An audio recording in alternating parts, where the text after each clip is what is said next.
As of the planning and making of this video, Nintendo has recently released Pokémon Stadium 2 on the N64 Nintendo Switch Online thing. And it, like the original Pokémon Stadium, doesn't allow you to transfer in any of your own Pokémon from Red, Blue, Yellow, Gold, Silver, Crystal. And it also doesn't allow you to make Pokemon within it to use, like kind of a Pokemon Stadium type of deal. Yeah, none of that. What do we have to use then? Rental Pokemon. Now, this wasn't much of a problem back in Stadium 1, but Stadium 2 has nearly double the amount of Pokemon to go through, and just looking at some of your old favorites from Stadium 1, they don't seem to be on par with each other as they used to. So I decided to put all the Pokemon you can pick from in a spreadsheet. Well, 3 spreadsheets, because there's 3 different level brackets, level 5, level 50, and level 100, that each have their own set of Pokemon. Now, you might be asking, Mage, why are you doing this to yourself? Well, the answer is, I'm single, and I had nothing else better to do. But, more importantly, whenever I went online, when Stadium 2 was released, and I was looking to see what good Pokemon were, because there's a lot of them, I got maybe 5 results, and one of them was a forum post from 2002 that only suggested 3 Pokemon. So, yeah, I decided that if no one else is going to answer my question, I might as well answer my own question and see which Pokemon are good and will help you pick your rental team slightly faster and easier. Let's go through all 3 sets of Pokemon and see which ones are worth using with these categories. Now, this and other Pokemon later are just a drawn-up example of the information that can be found in the spreadsheets that I made for this project. We have the Pokemon's name and their stats as listed on Cerebi, with the occasional double checking done by me because listing a whole lot of stats is hard and can get messed up sometimes. Their stat total as listed by my calculator, as well as their type, gender, and moves as listed on Bulbapedia. There's a usable moves number, which tells how many of each Pokemon's moves have either a decent base power and or a good effect. Below is a category called High Roller, which asks if the Pokemon relies on moves that have unreliable accuracy or variable base power or effects, It also answers if the Pokemon requires certain effects to happen in order to be viable, like having a certain weather or status condition go off. Also, a small disclaimer, I'm going to save all of us from me having to go through all over 500 Pokemon that you can pick in this game, because we're only going to be going over some of the top Pokemon that I would personally pick. Now, a majority of these I've ranked based on just looking at their stats and moves. I have absolutely not used all of these Pokemon or analyzed every enemy Pokemon because I have other things I want to do during the next 5 years, but disclaimer's over. Let's go through a pseudo top 10 Pokemon of each section. Bulbasaur is sent out! Now, Little Cup, the level 5 bracket, doesn't have any clear number 1, absolutely no debating, must-have on every team or you will be sent to the graveyard under Necro Valley number 1 Pokemon. So we're gonna go over the A tiers in the order my phone gave me, followed by a couple B tiers to round out to 10. Abra is one of the closest to an auto-include as you might get here in the level 5 bracket. It has awesome speed and special attack, allowing for slinging psychics around like Gen 1 never ended. Thief is also a massive pickup to get rid of your opponent's held item, which can be problematic, and Flash is cool too, I guess. Second up is Machop, who could honestly be better, but that could be said about every Pokemon in this game. regardless, he's still extremely solid. While he's very likely going to be taking hits to get his attacks off, he's got okay bulk and vital throw bangs, and dig can come in handy, especially since it can hit ghost types. Now, Porygon might seem like an odd choice, but I promise you he's got your back. Although I personally don't know the power of return or frustration on any Pokemon in this game, it still hits fine enough. Icy Wind is fair damage and speed control. Sharpen is boneless sword stance, but we have to take it. And Conversion 2 is actually pretty sick.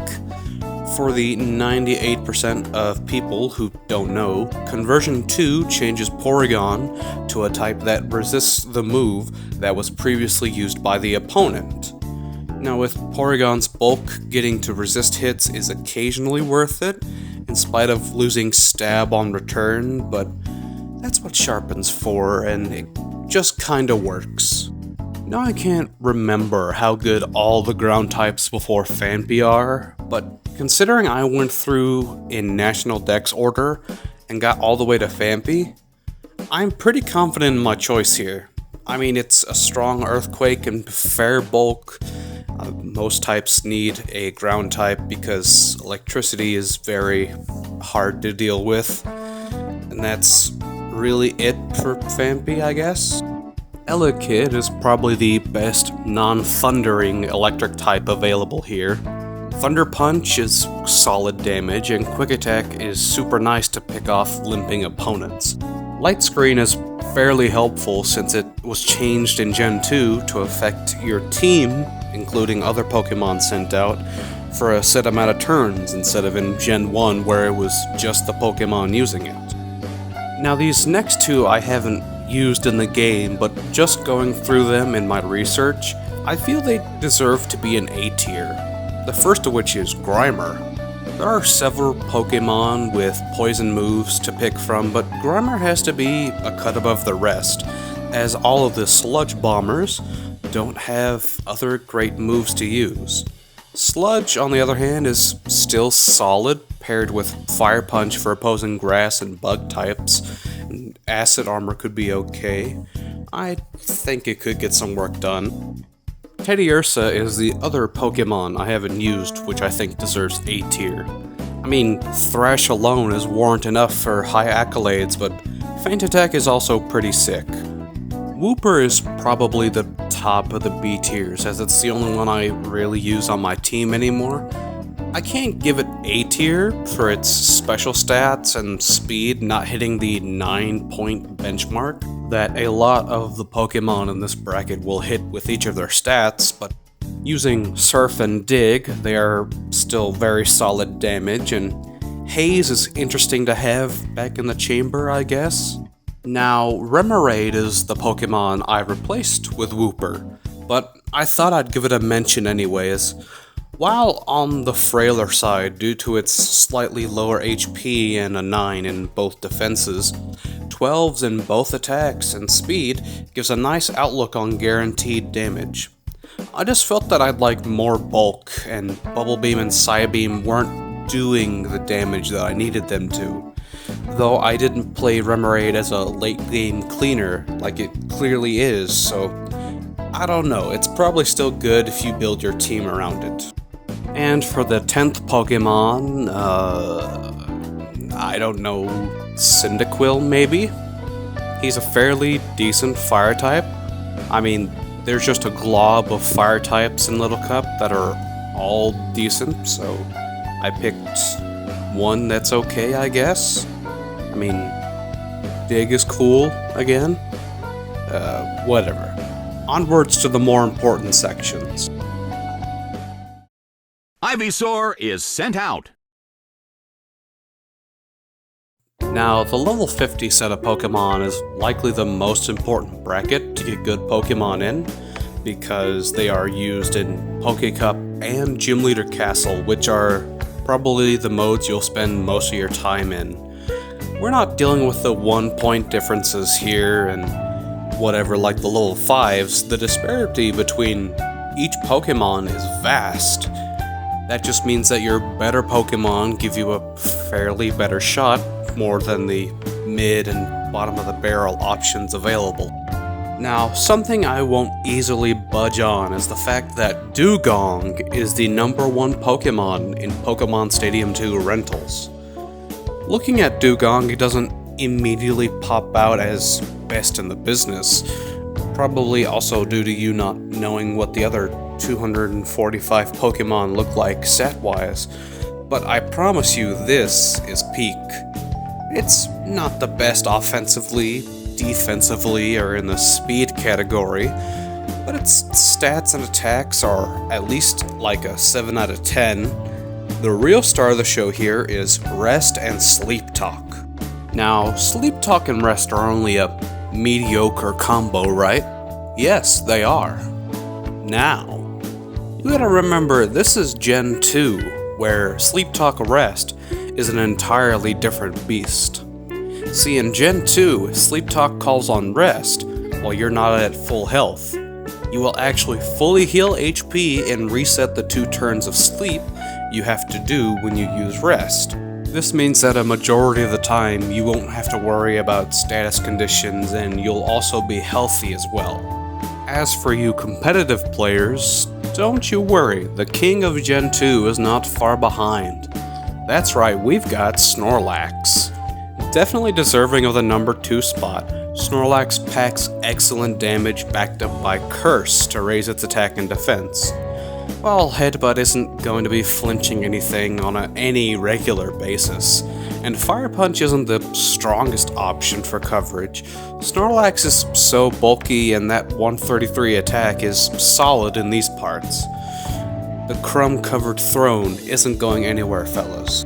Now, Donphan just looks like a repeat of Phanpy again, where I went through in National Dex order and got all the way to Donphan before finding a good ground type. It is only kinda that situation again, but Donphan has much more merit here. The not great Flail and Defense Curl have been traded for Rapid Spin, which it's okay, but we have Sandstorm. Rapid Spin hasn't been necessary for me, since I never really got hit with any entry hazards, but Sandstorm is an entirely different story. Are Pokemon trying to stall you out? Well, you have Sandstorm and Earthquake that are chipping away at them. Donphan gets killed and you gotta switch?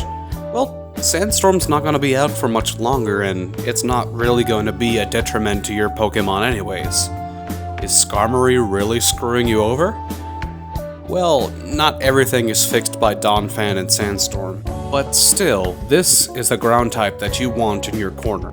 Reprising his role from Pokémon Stadium 1, Kadabra finds his way back into the spotlight with a strong Psychic, and Thunder Punch as an excellent coverage move. Reflect tries to keep you in the fight with 120 defense, which is pretty respectable.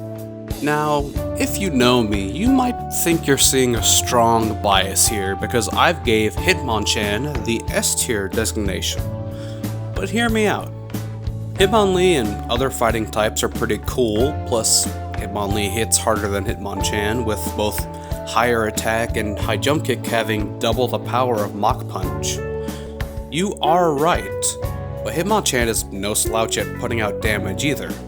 Mach Punch being priority does a great cleanup job and respectable damage, while Strength hits everything not covered by Mach Punch fairly solidly. Just forget Ghost types exist. Ice Punch is also a lifesaver. This will be necessary for some of your fights. Also, Counter is a great source of damage and comeback potential. It has gotten me out of several problematic matchups since Hitmonchan is just a beast. Elekid from Little Cup evolved into Electabuzz and continued our journey. He's swapped the utility of Quick Attack for Swift, which is sort of a side grade. I would kinda like Quick Attack, but Swift is cool. Thunder Punch and Light Screen are still pulling their weight here, and I didn't really like any of the other electric types. Unlike Little Cup, where I had to experiment a bit to solidify a team, I got the level 50 bracket correct on my first go. However, I did go through every Pokemon, so why not some honorable mentions to get to 10, eh? Tangela is the first B tier I'd like to mention. There are no Pokemon in A tier in this and the next bracket, by the way. Giga Drain and Sleep Powder are great longevity tools, and Grass is a fairly underrepresented attacking type here. Thief is also here, which is amazing to have considering most of the opponent's Pokemon, if they have items, are much better than the items you can pick, like Leftovers, while you're stuck with a berry that heals 10 HP. Growth is okay as well, especially when your opponent is asleep. This is probably the best Pokemon aside from the top 6 that I picked. Dodrio is great at throwing out flying and normal type damage through Fly and Tri-Attack, the latter being buffed in Gen 2 to have a chance to burn, freeze, or paralyze an opponent. While it won't be outstanding damage, Pursuit is there too, which is great for utility, although I don't really know how often the opponent will switch out, especially against a Dodrio, but it's there. Abra surprisingly ekes out of the NFE, or not fully evolved tier, that I ranked like 96% of the first form Pokemon in, due to them just being too weak to hang around and do meaningful damage. While Abra might as well have negative physical defense, it puts out a strong psychic of its own, with Ice Punch putting in fairly good work. Swagger and Attract are tricky options that, if luck is on your side, are unstoppable, but like Jinx from last game, Psychic and Ice Punch are a great combo that you don't really need much else. Last up here, and probably much better than Abra, is Girafarig. Sure, it's not pumping out the same catastrophic damage as the other psychic types, but it's still solid and Stomp can flinch. What I really like here is Agility plus Baton Pass, giving you the option to pass +2 speed to a Pokemon in the back. Anything you have can become a threat. It's a great choice in my opinion.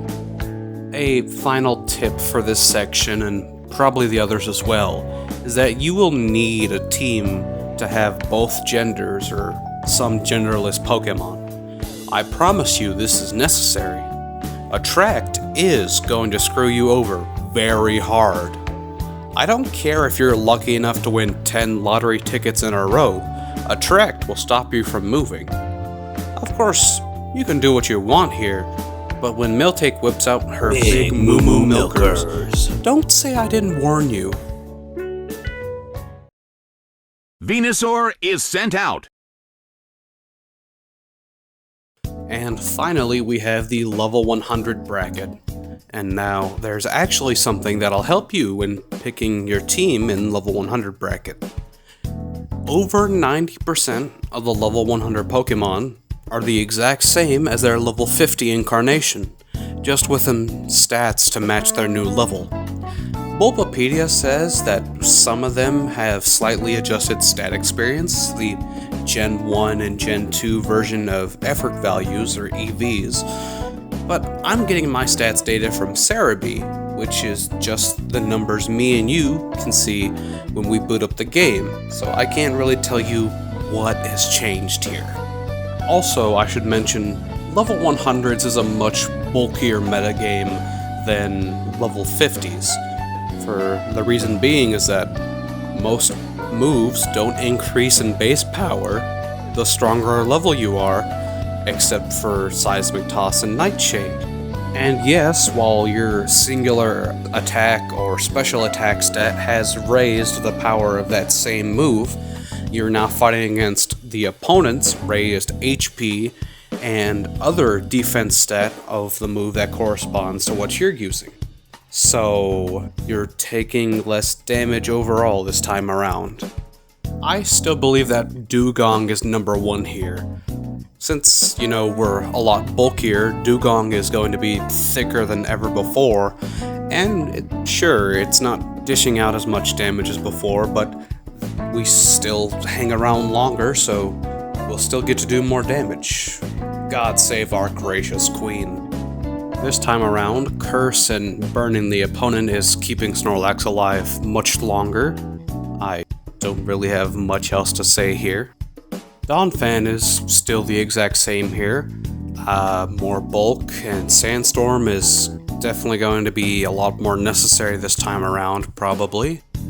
Now, due to Kadabra being physically useless, he doesn't even hit the 1300 stat total benchmark that a lot of Pokemon in this bracket do, but that's not a problem. It's still a fast, psychic throwing, thunder punching, psychic type. It's still good. Being able to take more hits with more HP, Hitmonchan is allowed to clap back with counter even harder. Electabuzz is still Electabuzz, just now for longer.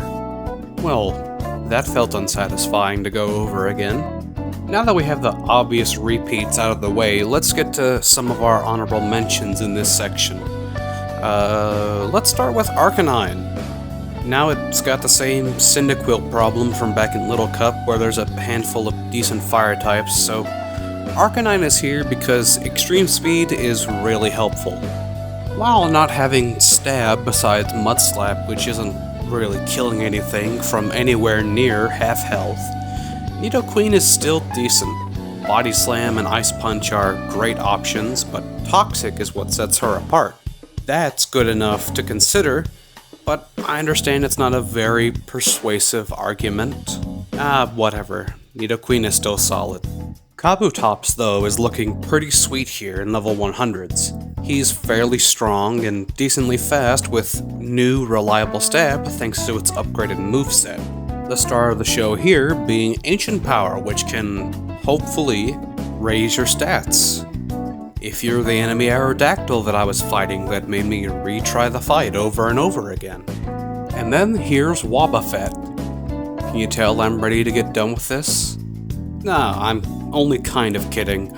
Wobbuffet could be extremely useful if you can guess what the CPU is going for. I mean, a fair amount of Pokemon only use one of either physical or special attacks, so as long as you're smart about it, Wobbuffet is a great choice.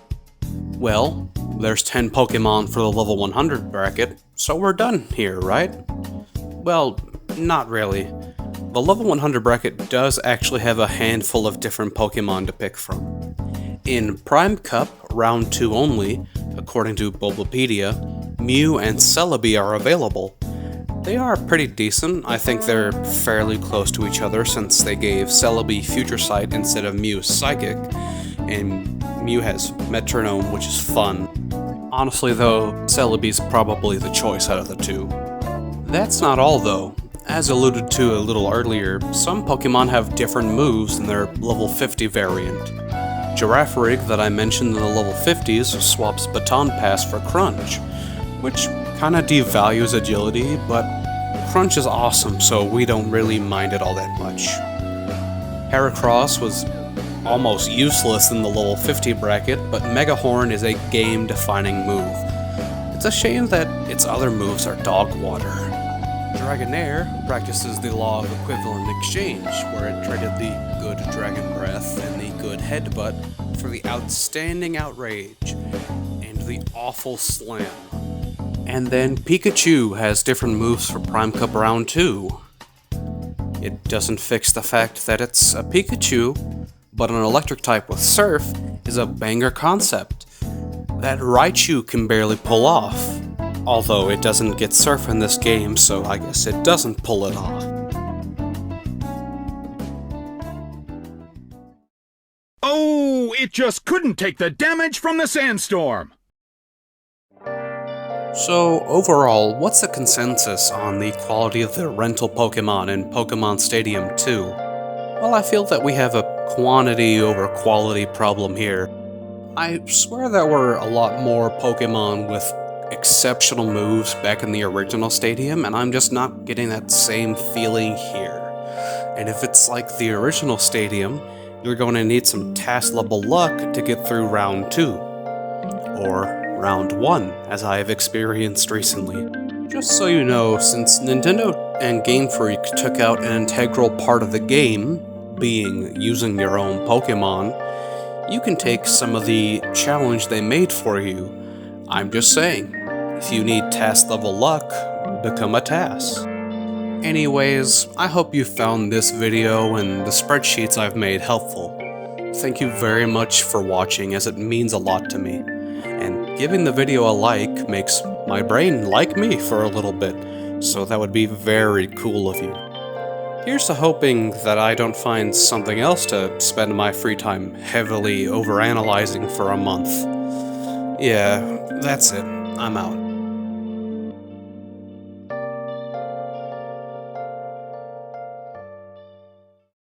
Big Moo Moo Milkers. Big Moo Moo Milkers.